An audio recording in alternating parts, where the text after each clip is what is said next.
Assalamualaikum warahmatullahi wabarakatuh. Selamat pagi anak-anak. Kembali lagi di channel MI Nurul Damangsi Kertosono. Semoga semuanya sehat ya.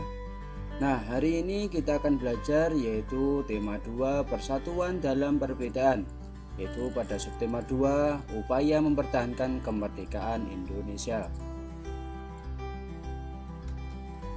Nah, untuk bagian B yaitu upaya mempertahankan kemerdekaan Indonesia. Setelah Indonesia merdeka, Belanda masih saja ingin menguasai Indonesia. Belanda datang kembali ke Indonesia dengan membonceng pasukan sekutu. Kedatangan kembali pasukan Belanda ke Indonesia disambut dengan berbagai bentuk perlawanan oleh rakyat Indonesia. Oleh sebab itu, terjadi berbagai macam pertempuran di berbagai daerah di Indonesia. Yang pertama yaitu berbagai pertempuran untuk mempertahankan kemerdekaan. Di sini ada pertempuran Surabaya 10 November 1945. Dan yang kedua ada pertempuran Ambarawa. Yang ketiga ada Bandung Lautan Api, dan yang terakhir agresi militer Belanda II. Nah, dalam perjuangan diplomasi bangsa Indonesia dalam berbagai forum internasional, diplomasi di sini yaitu disebut dengan kerjasama. Ada perundingan Linggarjati, ada perundingan Renville, dan perundingan Romroyen. Nah, mari kita simak berikut penjelasannya. Nah, untuk bagian A yaitu pertempuran Surabaya 10 November 1945.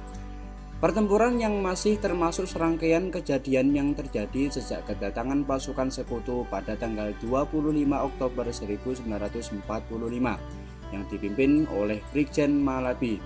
Pertempuran hebat ini terjadi pada tanggal 30 Oktober 1945 yang mengakibatkan Malabi tewas.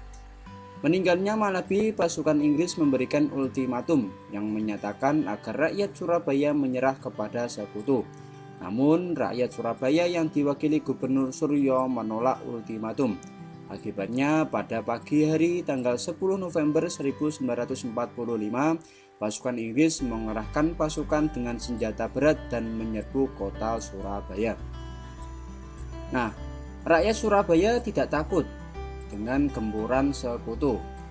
Dengan diberi pidato oleh Bung Tomo untuk memberikan semangat, pertempuran pun berlangsung selama 3 minggu. Akibat pertempuran tersebut, 6.000 rakyat Surabaya telah gugur.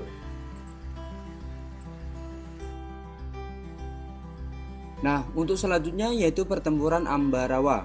Pada tanggal 20 November sampai 15 Desember 1945 terjadi pertempuran antara TKR atau disebut dengan Tentara Keamanan Rakyat dengan pasukan Inggris. Peristiwa ini berasal dari kedatangan tentara sekutu di Semarang, yaitu pada tanggal 20 Oktober 1945. Dengan tujuan semula pasukan ini adalah mengurus tawanan perang. Akan tetapi ternyata mereka diboncengi oleh Nica yang kemudian mempersenjatai para tawanan. Akhirnya tanggal 20 Oktober 1945 pecahlah pertempuran antar TKR yang dipimpin oleh Mayor Sumarto dengan tentara Serikat. Pasukan Serikat menggunakan para tawanan Jepang yang telah dipersenjatai untuk ikut bertempur. Pada tanggal 12 Desember 1945, pasukan Indonesia melancarkan serangan serentak. Setelah bertempur selama 4 hari, akhirnya pasukan Indonesia berhasil mengusir tentara Serikat dari Ambarawa dan memukul mundur mereka sampai Semarang. Nah, untuk selanjutnya yaitu ada Bandung Lautan Api. Pada tanggal 23 Maret 1946 terjadi sebuah peristiwa yang menyebabkan hingga saat ini Bandung disebut sebagai Bandung Lautan Api. Peristiwa itu adalah terbakarnya kota Bandung sebelah selatan akibat politik bumi yang hangus yang diterapkan oleh TKR. Peristiwa itu terjadi karena setelah adanya ultimatum perintah pengosongan Bandung, para pejuang akhirnya meninggalkan Bandung, tetapi terlebih dahulu membumi hanguskan kota Bandung. Dan untuk selanjutnya yaitu ada agresi militer Belanda II. Agresi militer Belanda II dilakukan pada tanggal 19 Desember 1948. Belanda berhasil menduduki Yogyakarta dan menangkap para pemimpin politik.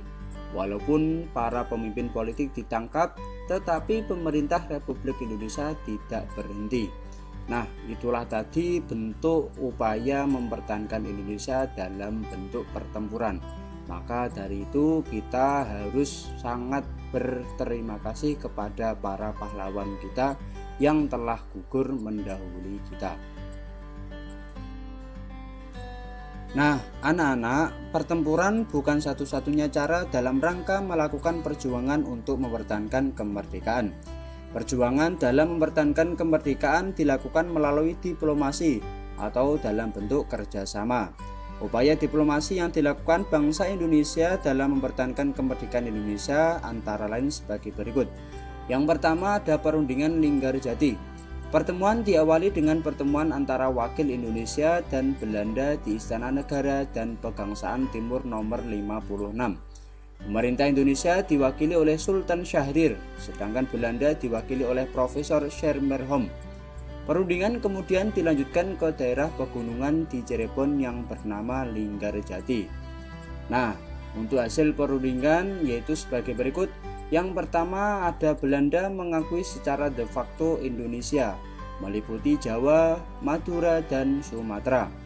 Yang nomor dua, Indonesia dan Belanda harus membentuk Republik Indonesia Serikat.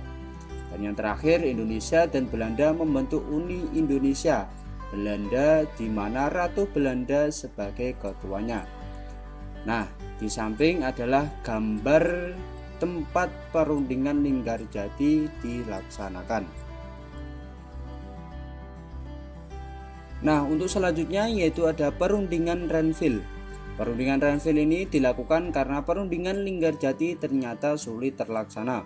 Belanda bahkan melancarkan agresi militer 1 pada tanggal 21 Juli 1947. Perundingan ini dilakukan di sebuah kapal perang milik Amerika Serikat yang dikenal dengan nama perundingan Renville karena mengambil nama kapal tersebut. Nah, untuk perundingan Indonesia diwakili oleh Perdana Menteri Amir Syarifuddin. Dari pihak Belanda yaitu Abdul Qadir Widjojomojo. Perundingan ini menghasilkan yaitu akan dibentuk Republik Indonesia Serikat. Yang kedua ada kedudukan Republik Indonesia Serikat sejajar dengan Belanda. Republik Indonesia merupakan dari Republik Indonesia Serikat. Nah, di samping adalah gambar perjanjian Renville yang dilaksanakan di kapal milik Amerika Serikat.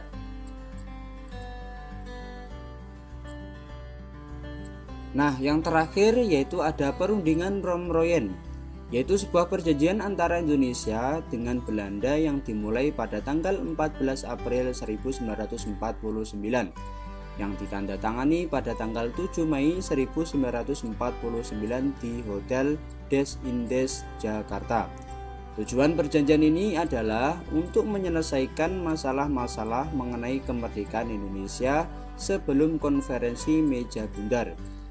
Hasil dari perjanjian Romroyen adalah yang pertama, pengembalian pemerintah Republik Indonesia ke Yogyakarta.